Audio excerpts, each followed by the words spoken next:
privatization, it's a God's blessing. Because it's all about investment, it's all about wealth creation. Who goes out and says that privatization is a God's blessing? Very few. But this is the fact. Growth in this country depends on privatization. So we are the last hope and the last resort of Greece. It's the free market competition. Someone wins, someone loses. Now if you start crying your head off because some people are taking advantage of your misery, I mean it's your own responsibility to turn things around. It's a matter of thinking. So, of course it's true. If Greeks were averagely clever, they're just preaching. They're just saying no, no, no. Fuck you. Tell me how yes. Sorry, this is the thing. Don't tell me now why not. I know the why nots. It's conventional wisdom. Tell me how yes. How can we make things happen?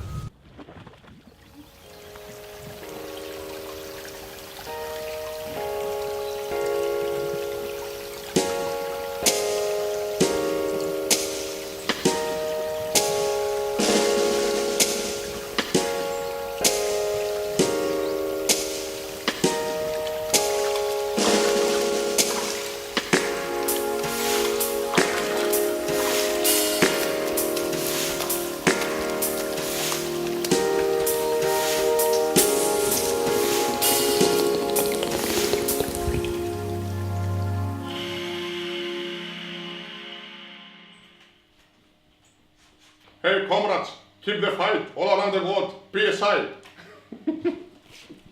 What is missing, so.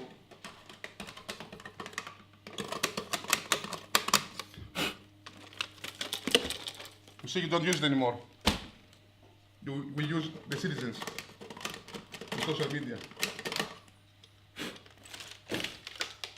Water privatization is an issue of society, not only an issue of unionists. We're really involved in this struggle, not only because we're running for our jobs, we're part of the society, we drink water, we use water every day. Civil society asked for us, for our help, because they know that we have the knowledge from inside of the company, what's going on with the agreements, with the obligations, all of this, with the visits of the multinationals. People need water, human body is 70% of water, water is everywhere. Water is life, and I think privatizing water is privatizing our lives.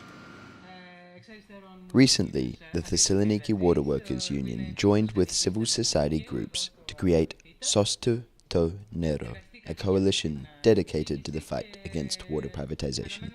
Personally, I thought this cannot happen in my city. They cannot go on with the privatization of the water. So we started working together, and then we thought, what can we do? So what everyone was thinking in Thessaloniki was that in order to struggle against privatization, we have to find something new, not just close the water company and make a protest or something that common.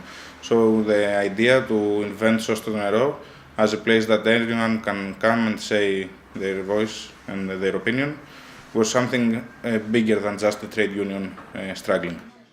And then we had this idea of a referendum. And we made it happen. And we're very proud about it.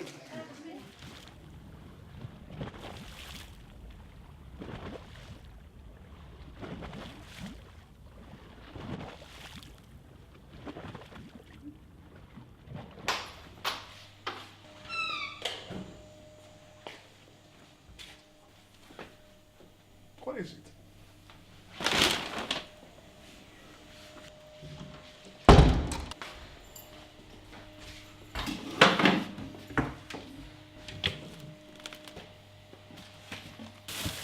No. Ah, yes. Yes. Here they are.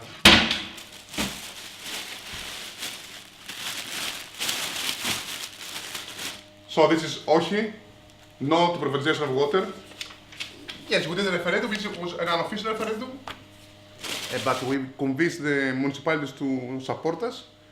And the same day with the local elections of for the municipality and the prefecture. We did a referendum against the water privatization. Yes, I must mention that speaking with our allies from Europe, they said that the Italians and the other referendums, the answer must be positive, yes.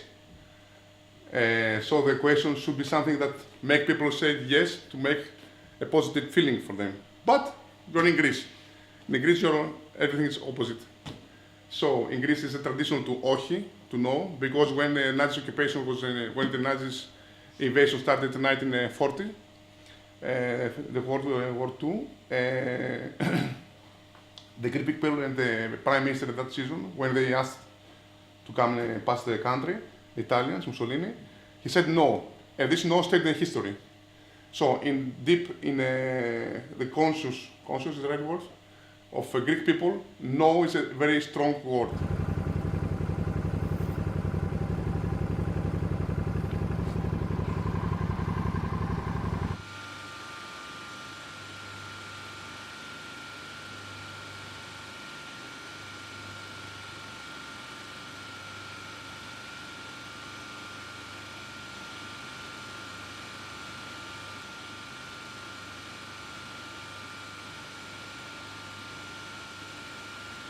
Yes, we're training him when a private sector will come here, people from private sector, to start biting. He's an anti-privatization dog. In 2013, started the biting for the company. There was an obligation to the biters that if you want to take place of the biting, you must visit officially with your technicians and your officers the facilities of the company. So Suez was here. You know, the union, the workers are very, very nervous. They want to react, you want to show their reaction, we don't want you here, you know. Suez, go home, you know, all this. And, you know, it's EIAT, it's the letters over there. It's εταιρεία ίδρυσης εποχής της Θεσσαλονίκης, Thessaloniki Water and Sewage Company. We put a big banner over it, writing in French, allez. So, go. And my colleagues told me that Suez was smiling and taking pictures of this banner. And we put banners everywhere in our facilities. You think they got the message? Yes, they had the message from the very, very beginning. They know it. So what we're seeing in Greece is the influence of the Troika, which is composed of the European Central Bank, the European Commission, and the IMF. And for me, it's actually the equivalent of blackmail. What they're saying is, if you want to get access to loans to stabilize your economy, you've got to match a whole range of criteria, and one of them is you've got to sell off your public assets. So they're forcing private sector onto national and local governments. We don't live in a democratic country or a free country. We're not living in a free country. Since its forced creation by the Troika, Taipei has been riddled by corruption scandals.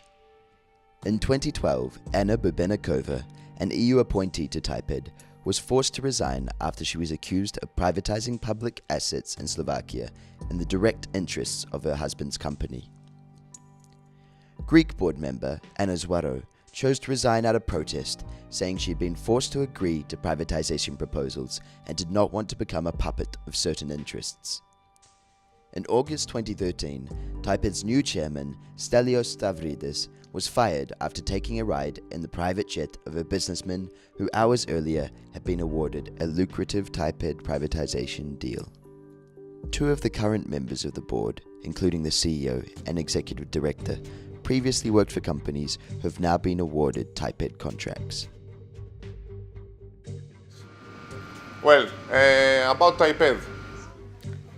Taipei is it's I think, I don't know what happens in other countries, but we have this unique, how you can feel, they found out this way to privatize what is public, and they got the right to sell it because we are in a crisis, in a financial crisis. The problem is what gets in Taipei cannot get out. Anyway, I call it in the National Real Estate Office.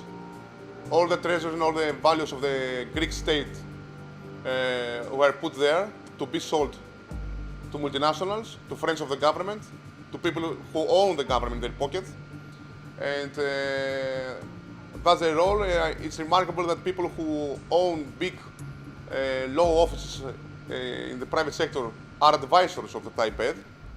But of the most concern is TAIPED's least known participant, the EU-appointed Philippe Boin.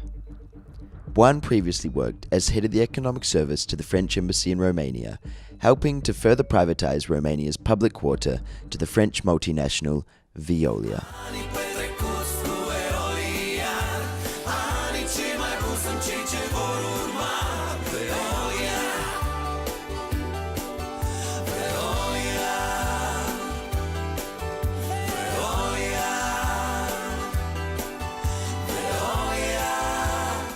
Je parle pour mon propre cas, qui est le cas de Veolia d'Apanova, où nous avons repris des services publics qui étaient gérés en régie et que nous avons mis au plus haut standard européen. The former Director General of Veolia's Romanian subsidiary company, Bruno Roche, has now been officially charged with corruption after supposedly bribing local Romanian officials to vote for aggressive water rate increases. Roche was also head of the French-Romanian Chamber of Commerce and recently received an Order of Merit from the French-Romanian ambassador, who described him as faithful, honest, and wise. At the end of his time with the embassy in Romania, Philippe Boin described foreign investors and multinational corporations as conquerors in the good sense of the word.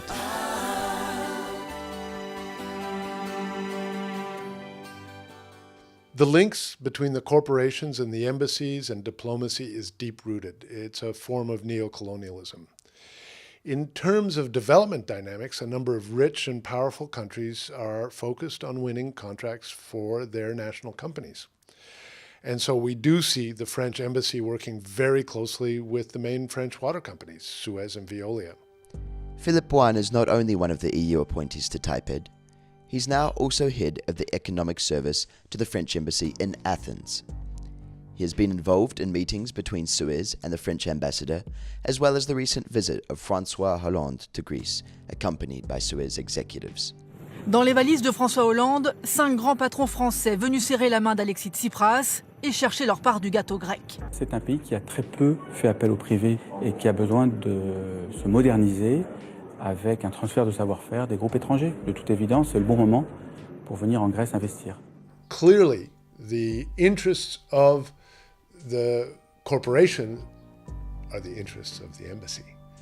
And the commercial section of any embassy works very closely with the companies and with the ambassador. Despite the considerable influence which countries like France already have in pushing Greece to privatize its public services, the conditions of the newest bailout look set to extend this even further. Under pressure from the Troika, the Greek government was recently required to pass an omnibus bill, a wide, sweeping piece of legislation which will create a newer, bigger TAIPED, a super fund designed to speed up privatizations. The president of this new super fund will be another Frenchman, Jacques Lepape, a close friend of IMF head Christine Lagarde. Lepape previously worked in Lagarde's office during her time as French finance minister, under the chief of cabinet Stéphane Richard, a former Veolia director. 2 of the seats on the board of the Superfund will be reserved for EU representatives, who will wield veto power over any of its decisions. This new fund will have a lifespan of 99 years, effectively putting control of Greek public assets in the hands of the Troika and special interests for the next century. However, the Greek water movement is not throwing in the towel just yet. They are saying to us that we are not going to sell the water, but they have meetings with the Suez president in Greece and with the ambassador of France in Greece, and they are talking about how they are going to sell the water of Greece. We know that they are lying to us, but we don't wait for them to decide. We will decide as we did at the referendum. And we are here to continue struggling about water as a public and common good, and we will not stop until we win. I think that it is very important to fight not in a only in local area or in the country, but in the whole world. We have our rights to live in a proper way, and these are things that I could never think that somebody can think to sell water. That's why we're fighting. Yes, water. What's water? Okay, I am not a poet, but since I remember my life, I was in the water. I have especially this feeling that when you go to the sea, take a deep breath and go down to the bottom of the sea, you really feel that you're in your mother's belly when you're a baby. You're surrounded from water on these 9 months, and you really have this calm and this quiet down there. Yes, we as human beings, we came from the water, we stay parts of the water, and we still live in the water. It's life.